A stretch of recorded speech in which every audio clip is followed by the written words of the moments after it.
Hola, salam sepak bola dan selamat datang lagi di channel JP Story. Persib Bandung akan menghadapi Selangor FC di laga ketiga Piala Champions Asia 2 dan potensi Persib Bandung bisa mengalahkan Selangor FC itu besar sekali. Maka jangan skip video ini karena saya juga akan memberikan data dan fakta menarik yang memang sangat menguntungkan Persib Bandung bisa mengalahkan Selangor FC.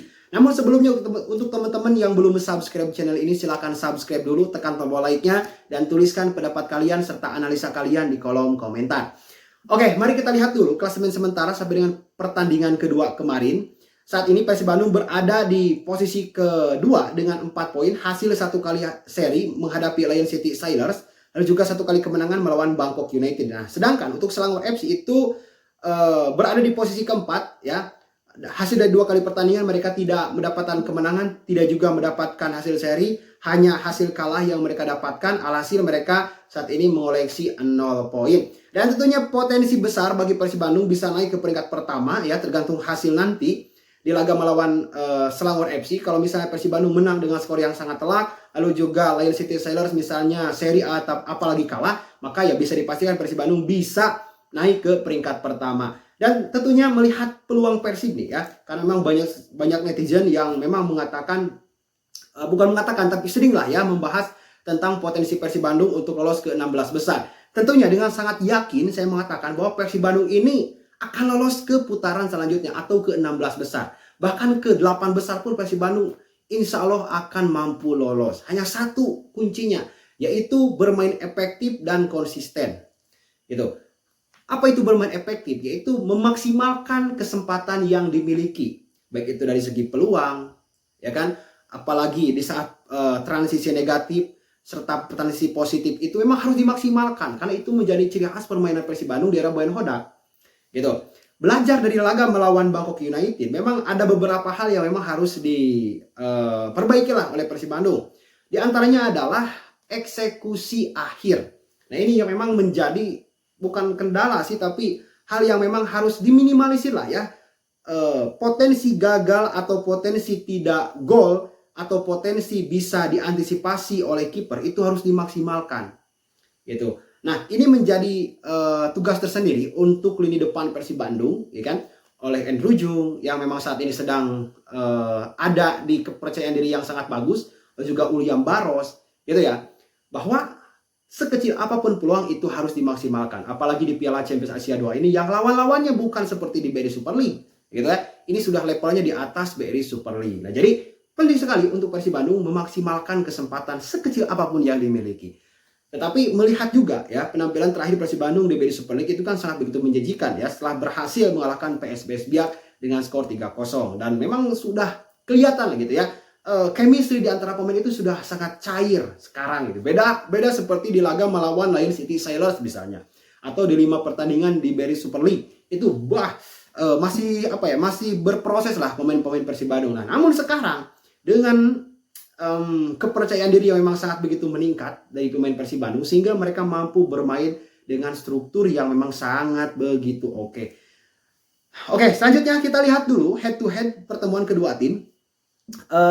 Tercatat ya Persib dan Selangor FC itu sudah 3 kali bertemu. Dari 3 kali pertemuan itu menghasilkan 1 kali kemenangan bagi Persib Bandung dan 2 kali kemenangan bagi Selangor FC. Artinya dari segi head to head secara pertemuan Persib Bandung ini kalah dari Selangor FC. Tetapi kan kalau misal kita melihat materi pemain di tahun 2015, di tahun 2020 di pertemuan terakhir itu kan beda dengan sekarang. Gitu. Bahkan dari segi market value pun sekarang ya Persib lebih unggul dong ya dari Selangor FC. Saat ini Persib market value-nya di angka 128,36 miliar. Nah, sedangkan Selangor FC itu di market value-nya di angka 14,02 miliar. Jadi ada perbedaan value, perbedaan nilai ya dari skuad kedua pemain, kedua tim. Dan Persib tentunya sangat unggul dari segi market value. Tapi kan market value gak menentukan gitu ya bahwa tim itu bisa menang atau kalah. Oke. Selanjutnya mari kita lihat statistik 5 pertandingan terakhir baik itu di Super League ataupun di Piala Champions Asia 2. Nah, Persib Bandung di 5 pertandingan terakhir itu sudah menang 3 kali yaitu melawan PSBS Biak di Super League dan juga Bangkok United dan Arema FC. Dan sedangkan Persib menderita 1 kali kekalahan yaitu melawan Persita Tangerang dan juga 1 kali hasil seri ya melawan Lion City Sailors. Nah, sedangkan untuk Selangor FC di 5 pertandingan terakhir mereka, baik itu di Piala Champions Asia 2 maupun di Liga Super Malaysia, mereka itu menghasilkan 2 kali kemenangan dan 3 kali kekalahan. Ya kan? 3 kali kalah mereka itu dihasilkan dari Lion City Sailors dan juga Kuching FA ya di Liga Super Malaysia dan juga Bangkok United. Nah, artinya melihat 5 pertandingan terakhir ini nampaknya ya Selangor FC itu secara kekuatan tim memang mereka oke, tetapi mereka ini mendapatkan hasil negatif. Persib meskipun menderita 1 kali kekalahan dan 1 kali hasil seri, mereka lebih positif daripada Selangor FC. Nah, apa dampak yang memang bisa dihasilkan gitu ya dari 5 pertandingan terakhir, yaitu kepercayaan diri. Gitu ya. Yang sudah saya katakan tadi bahwa di 2 pertandingan tadi, apalagi bagi Persib Bandung itu mereka kepercayaan dirinya sangat begitu baik, apalagi di laga melawan Bangkok United dan di laga di Super League itu melawan PSBS Biak. Itu kelihatan jauh berbeda sekali ya. Kalau di awal-awal mereka kan Persib ya banyak canggungnya, banyak salah oper. Nah, meskipun ya ada memang kesalahan, tapi tidak sebanyak di awal-awal musim. Nah, ini yang menjadi modal penting bagi Persib Bandung. Apalagi Persib Bandung situasi timnya saat ini sedang begitu on fire-nya. Ya, tidak ada pemain yang cedera, ya kan? Fit semuanya. Nah, ini menjadi faktor ya, teman-teman, bagi Persib Bandung nanti untuk bisa mengalahkan Lion City Sailors. Oke, selanjutnya kita melihat pemain berbahaya dari Selangor FC, yaitu yang memang paling menonjol, yaitu pemain Grigor Moraes. Nah, pemain ini itu sangat diandalkan lah ya untuk Selangor FC, karena memang di 3 laga terakhir juga dia ini selalu mencetak gol ya, dan market value-nya di angka 13,91 miliar.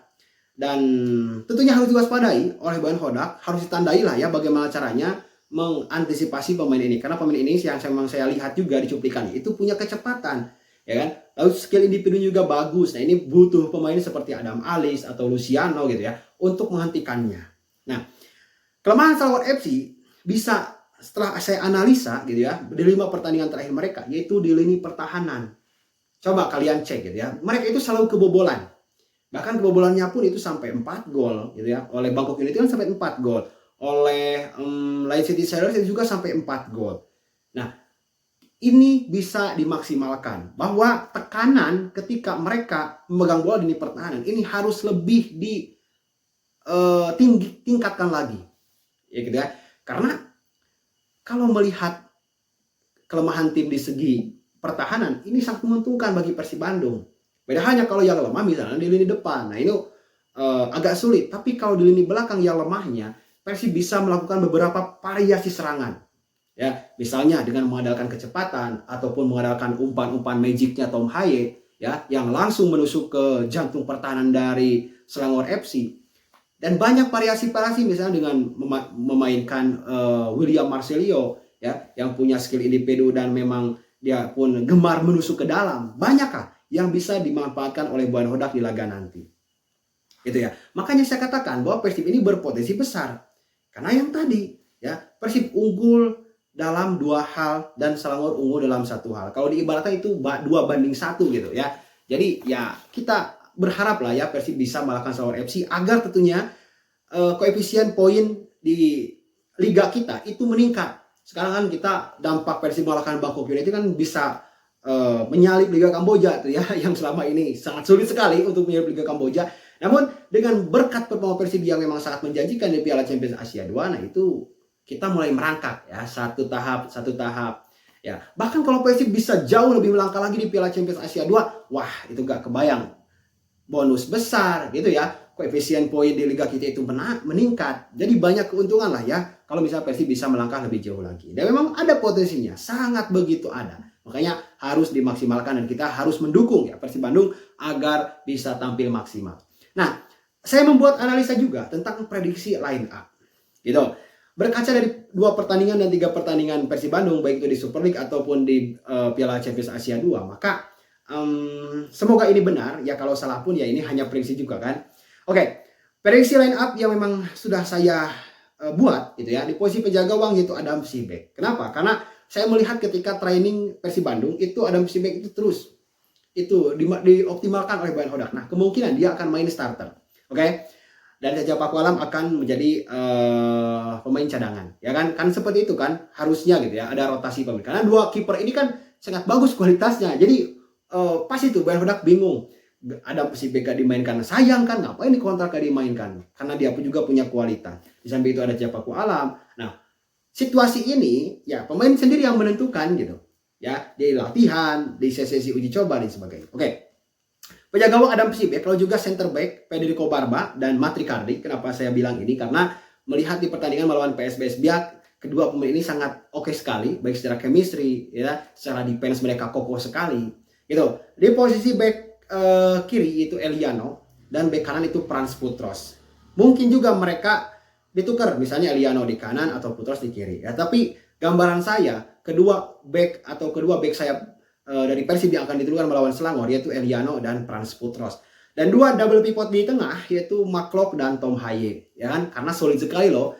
Cobalah kita berkaca juga ya di laga melawan PSBS Biak ya, meskipun PSBS Biak kan levelnya sangat jauh sekali di bawah Persib, tapi kan kedua pemain ini tuh oke sekali di lini tengah, mampu menghidupkan lini tengah Persib. Memang di laga-laga sebelumnya itu sangat bobrok sekali, tapi di laga melawan PSBS Biak berkat Tom Haye dan McLeod ya, McLeod ketika bermain lebih dalam ya, Tom Haye ke depan. Terus hanya bergantian kan kedua pemain itu seperti itu. Nah, maka menurut saya dua double pivot di tengah itu akan dimiliki oleh McLeod dan Tom Haye. Lalu selanjutnya pemain yang berperan sebagai playmaker atau yang berposisi di belakang striker atau pemain nomor 10 yaitu akan jatuhnya ke Luciano. Gitu ya. Ketika memang kenapa saya pilih Luciano? Karena Luciano ini yang pertama dia mencetak gol di pertandingan sebelumnya. Jadi secara kepercayaan diri dia dapat gitu ya. Karena kan pemain itu biasanya karakter Bayern Hodak ketika pemain mencetak gol itu selalu ditampilkan di next laga selanjutnya. Nah, makanya Luciano saya pilih sebagai pemain yang akan tampil dari awal di laga melawan Selangor FC. Lalu juga di kiri itu Beckham Putra. Sadi Lamdani mungkin akan cadangan dulu ya, karena oke lah ya. Beckham Putra apalagi kemarin tuh dimainkan di tengah. Wah, gila sekali Beckham Putra, penguasaan bola, skillnya itu sangat menjanjikan sekali. Ya kalau gak Beckham Putra pun ya mungkin Sadi Lamdani, karena itu kan dua pemain itu akan selalu bergantian. Oke, lalu selanjutnya Ulian Baros pasti sekali dia dimainkan karena dia pun di pertandingan terakhir sudah mencetak gol. Sudah mencetak 2 gol di Piala Champions Asia 2. Jadi ya tidak ada alasan lah ya untuk Bayern Hodak tidak menampilkan dari awal Ulian Baros. Dan striker utama yaitu Andrew Jung. Ya, Andrew Jung pasti akan ditampilkan juga bersama Ulian Baros. Karena dua pemain ini sudah punya chemistry. Ya, karena banyak tuh bobotoh yang mempertanyakan lah siapa pengganti Ciro dan David. Itu kan duet-duet maut Persib kan di 2 musim terakhir kan mereka Ciro dan David. Nah, sekarang ini udah kelihatan nih potensinya, yaitu Ulian Baros dan Andrew Jung. Dan Raymond sih gak recommended lah untuk ditampilkan dari awal gitu ya, karena sangat berat sekali pemain ini karena belum mencetak gol sih sebenarnya gitu. Untuk Ramon mungkin ya di babak kedua lah, menit 80 85 itu bisa dimasukkan menggantikan Andrew Jung. Oke teman-teman, jangan lupa tuliskan juga prediksi kalian di kolom komentar, dan jangan lupa like-nya dan subscribe-nya channel ini agar channel ini lebih maju lagi, lebih berkembang lagi. Dan tentunya saya mengharapkan dukungan besar dari kalian yang mudah-mudahan channel ini menjadi channel meskipun dengan kualitas apa adanya tetapi tetap bisa bersaing, intinya seperti itu.